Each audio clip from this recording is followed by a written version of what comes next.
சுத்தமாக குளிக்கும் போது கை கால் இப்படி தலை இப்படின்னு ஒவ்வொன்றுக்கும் ஒவ்வொரு சூறா சொல்லி குளிக்கணுமா? அதையோட சேர்ந்தது கொஞ்சம் கேள்வி. மாதவிடாய், இந்த பிரசவ தீட்டு, கடமையான குளிப்பு, இது எல்லாமே ஒரே கடமையான குளிப்பாக சேருமா? இல்ல தனித்தனியாக அதுக்குன்னு குளிப்புகள் இருக்குதா? ஏதாவது சொல்லி குளிக்கணுமா? அதோட சேர்ந்து கடமையான குளிப்பு குளிக்க முடியாதவங்க என்ன செய்யணுங்கிறதையும் சொல்லுங்க. அதாவது காலை நேரத்துல இப்ப சுபுவுக்கு எந்திக்க முடியும் போது நிறைய பேர் கடமையான குளிப்பு குளிக்கக்கூடியவர்களாக இருக்கிறாங்க. அந்த நேரத்துல குளிக்க முடியாதவங்களுடைய நிலை என்ன செய்யணுங்கிறது சொல்லுங்க. அஸ்ஸலாமு அலைக்கும். அதாவது என்ன கேட்குறாங்கன்னா, நம்ம சமுதாயத்தில் இந்த கடமையான குளிப்பு இருக்கு இல்லையா, குடும்ப வாழ்க்கையில் ஈடுபட்டு குளிக்கும் பொழுது அதுக்கென்று என்ன செய்கிறாங்கன்னா, சில துவாக்கள் இருப்பதாக நூல்களில் எழுதி வச்சிருக்கிறாங்க. மூத்த கழுவும் போது ஓதுற துவா, கையை கழுவும் போது ஓதுற துவா, கைக்கு தண்ணி ஊற்றும் போது ஓதுற துவான்னு சொல்லி ஒன்றுக்கும் ஒரு துவா வைத்திருக்கிறார்கள். அந்த குளிப்பை ஆரம்பிக்கும் போது சொல்வதற்கு ஒரு துவாவையும் மக்கள் மத்தியில் சொல்லி கொடுத்து வைத்திருக்கிறாங்க. அந்த மாதிரி செய்யணுமா? அதுக்கு ஏதாவது ஒரு முறை இருக்குதா அப்படின்னு கேட்குறாங்க.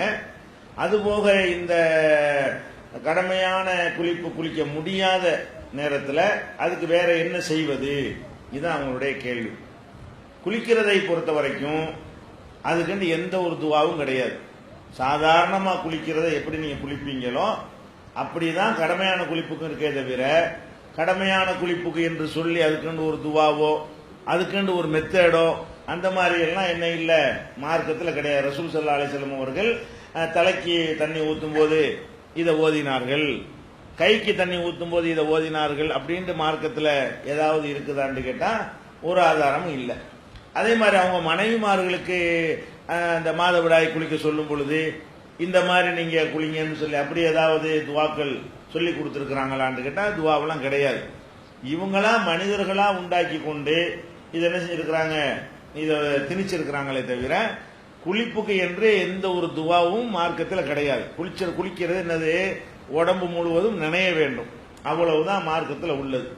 நபிகள் நாயகம் ஸல்லல்லாஹு அலைஹி வஸல்லம் அவங்க எப்படி குளிப்பாங்கன்னு கேட்டா, அதாவது குளிக்கிறதுக்கு முன்னாடி முறையை தெரிஞ்சு, இது ஆம்பளைக்கு பொம்பளைக்கு இதுதான் கடமையான குளிப்பு. நம்ம குளிக்கிறதா இருந்தா முதல்ல என்ன செய்வாங்கன்னா, குளிக்கிறதுக்கு முன்னாடி ஒழு செய்வாங்க.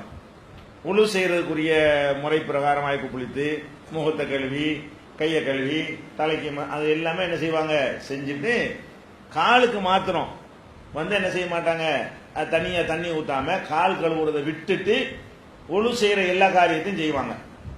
குளிச்சு முடிச்ச பிறகு அந்த இடத்திலிருந்து கொஞ்சம் நகர்ந்து, கீழே நின்று தானே குளிப்பாங்க, தரையில் நின்று தான் குளிப்பாங்க, அந்த இடத்தை விட்டு கொஞ்சம் நகர்ந்து நின்று காலுக்கு தண்ணி ஊற்றுவார்கள். இப்படிதான் நம்ம ரசூல் ஸல்லல்லாஹு அலைஹி வஸல்லம் குளிக்கிற தன்மையை நம்ம பார்க்கிறோம். அதுல கூட இதுக்கு ரொம்ப அந்த தலையெல்லாம் அதிகமான முடி இருக்கும் இல்லையா, குறிப்பா பெண்களுக்கு, அதுல ஒரு முக்கிய அளவுக்கு கூட விடக்கூடாது. இந்த மாதிரிலாம் ஒரு மதுஹப் கிதாபுகளில் சொல்லி கொடுத்ததுனால அது ரொம்ப பயங்கரமான ஒரு ரிஸ்க் எடுக்கக்கூடிய ஒரு நிலையில் இருக்கிறார்கள். ஆனா நபிகள் நாயகம் ஸல்லல்லாஹு அலைஹி வஸல்லம் நமக்கு அவங்க என்ன செய்வாங்கன்னு கேட்டா, 3 தடவை தலையில தண்ணி ஊற்றுவாங்க.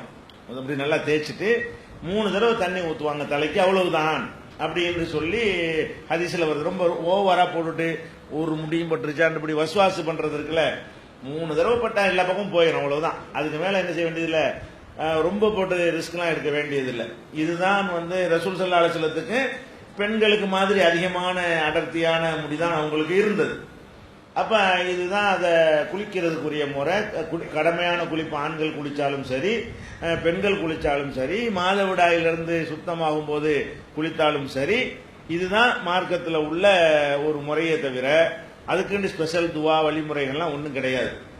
சில நேரங்களில் சில ஆட்களுக்கு இப்ப குடும்ப வாழ்க்கையில் ஈடுபட்டுட்டு சுபுகு தொழுவணும், அந்த நேரம் கடுமையான குளிர் நேரமா இருக்குன்னு வைங்க. அப்ப குளிச்சுட்டு போய் என்ன செய்ய முடியாது, தொழுவ முடியாது. கடுமையான குளிர்ல தண்ணீர் பயன்படுத்த முடியாது. எல்லாருக்கும் இல்லை, சில ஆட்களுக்கு என்ன செய்ய முடியாது, பயன்படுத்த முடியாது. வெந்நீர் வைத்து பயன்படுத்த வழி இருந்தா அவங்க அதை செய்யணும். கடுமையான குளிரா இருக்குங்கிறதுனால நம்ம நினைஞ்சிடக்கூடாது, அதையே சாக்கா எடுத்துடக்கூடாது. கடுமையான குளிரா இருக்கிறது, வெந்நீர் போட்டு என்ன செய்யறோம், எத்தனை விஷயங்களுக்கு வெந்நீர் பயன்படுத்தானே செய்யறோம். சுடுதண்ணியை பயன்படுத்துறதுக்கான வாய்ப்புகள் இருக்குமையானால் அதை பயன்படுத்தி என்ன செய்யணும், முடிஞ்ச அளவுக்கு தண்ணியை பயன்படுத்த தான் பாடுபடணும். அதுக்குரிய எல்லா முயற்சிகளையும் பண்ணணும். சில பேருக்கு என்னன்னு கேட்டா அந்த சுடு தண்ணி வைக்கிறதுக்கான ஒரு அமைப்பு இருக்காது. ஒரு ஒரு ஒரு வெளியூர்ல போய் நினைஞ்சிருப்போம், லாட்ஜில் தங்கியிருப்போம், அப்ப கலிதமாயிரும். குடும்பத்தோட கூட இப்ப தங்கியிருப்போம், காலைல தொழ வேண்டியிருக்கும். அங்க 10 மணிக்கு தான் வந்து ஹீட்டர் போடுவோம்னு சொல்லுவான். நம்ம நினைச்ச வீடா இருந்தா நினைச்சவங்க சுடு தண்ணி போட்டுக்கலாம். அப்ப இந்த மாதிரி போட முடியாத நிலையில இருப்போம். வீட்டுல கூட அந்த மாதிரியான வசதி இல்லாம இருக்கும். அல்லது சுடு தண்ணியும் சில பேருக்கு என்ன செய்யாது, சில சீசன்ல ஒத்துக்கிறாரு. அந்த காலை நேரம் பனியான நேரத்துல வந்து வெந்நீர்ல குளிச்சா கூட அது பாதிக்கும். இந்த மாதிரி இருக்குமே. ஆனால் அவங்க என்ன செய்யலாம்னு கேட்டா, குளிக்கிறதுக்கு பதிலா தயமம் செய்து கொள்ளலாம். ஒழு செய்யறதுக்கு பதிலாக தயமம் செய்யறோம் இல்லையா, அந்த மாதிரி குளிக்கிறதுக்கு பதிலாகவும் என்ன செய்து கொள்ளலாம், தயமம் செய்து விட்டால் அது குளிச்ச மாதிரி தான். எல்லாமே செய்யலாம், தொழுகலாம். தயமம் செய்து விட்டு என்ன செய்யலாம், தொழுகலாம். மற்ற மார்க்கத்தினுடைய என்னென்ன காரியங்கள் இருக்க எல்லாத்தையுமே செய்து கொள்ளலாம். தயமண்டா என்ன, தயமம் என்று சொன்னால் 2 கையினால தரையில் அடிக்க வேண்டியது. மண்ணு வகையை சேர்ந்ததாக, துணியில போட்டு அடிக்கக்கூடாது, கண்ணாடியில் அடிக்கக்கூடாது, இரும்பு தகரங்கள்ல அடிக்கக்கூடாது. மண் செவர் இதுல எல்லாம் என்ன செவத்துல ரசூல்லா கூட நினைச்சிருக்காங்க, செவரு தரை, இந்த தரையில் அடிக்க முடியாது, என்ன பிளாஸ்டிக் போட்டிருக்கிறாங்க. இந்த செவத்துல என்ன செய்யலாம், அடிக்கலாம். அது மண் வகையா இருக்கான்னு பாரு. மண்ணோட என்ன, சிமெண்ட், கல், மண், மணல் எல்லாமே மண் வகை தான். இரும்பு, பிளாஸ்டிக் அதெல்லாம் என்னது, தெர்மாக்கூழு இதெல்லாம் என்னது, மண் வகையில வராது. வழங்குதா, பொடியாக்குனா மண்ணாயிரணும், அதான் மண் வகை. வழங்குதா, இது பொடியாக்குனா மண்ணாயிருமா இல்லையா, அந்த மாதிரி ஆகக்கூடியதா இருந்தால் அது மண் வகை. அப்ப மண் வகையை சேர்ந்த தரை எல்லா இடத்துலயும் இருக்கதான் செய்யும், எல்லார் வீட்லயும் இருக்கும். செவர் இருக்கும் கண்டிப்பா. அதுல என்ன செய்யணும், அப்படி 2 அடிச்சு விட்டு ஊதி விட்டு என்ன செய்யணும், ஊதி விட்டுட்டு முகத்திலையும் கையிலையும் தடவிக்கணும். அவ்வளவுதான். முகத்திலையும் கையிலையும் அப்புறம் முகத்திலையும் தடவிக்கணும். ஒரே தடவை தான் அடிக்கணும். கையினா உழவுதான், ஃபார்மாலிட்டிக்கு தான். எதுக்குன்னா தண்ணி பயன்படுத்த முடியல, மார்க்க கடமை நிறைவேற்ற வேண்டியிருக்கு. அதுக்காண்டி அல்லாஹ் கொடுக்கிற சலுகை என்ன, தயமம். ஒழுவுக்கும் இதுதான் தயமம். குளிக்கிறதுக்காக வேண்டி முழு உடம்பு தேய்ச்சிக்கிற அவசியம் கிடையாது. குளிக்கிறதா இருந்தாலும் தயமம் இவ்வளவுதான். ஒழு செய்யறதுக்கு செய்யற தயமமா இருந்தாலும் இதுதான், இவ்வளவுதான். ஒரு அடி அடிக்க வேண்டியது, அதையே கையில தடவ வேண்டியது, அப்படி முகத்திலையும் தடவ வேண்டியது, முடிஞ்சு போச்சு கதை. தயமம் செஞ்சாச்சு.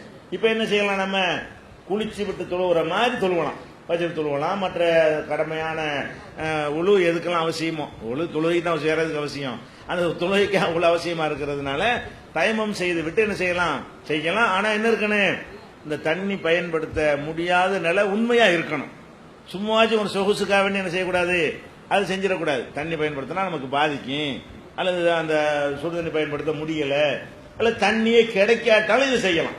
ஒரு காட்டில் மாட்டிக்கிட்டோம், அப்ப தண்ணியே கிடைக்கல, அல்லது ஒரு 2-3 நாளா பவர் கட்டு, மோட்டரும் வேலை செய்யல, வீட்லயும் தண்ணி இல்ல, தண்ணி இல்லாம இருக்கலாம்ல.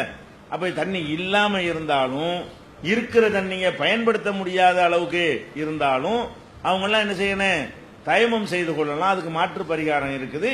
அதுக்கப்புறம் வெயில்லாம் வந்த பிறகு நெஞ்சிடலாம், அப்புறமேல குளிச்சுக்கிடலாம். வழங்குதா, அதுதான் மார்க்கத்தில் அதுக்கு உள்ள மாற்று பரிகாரம்.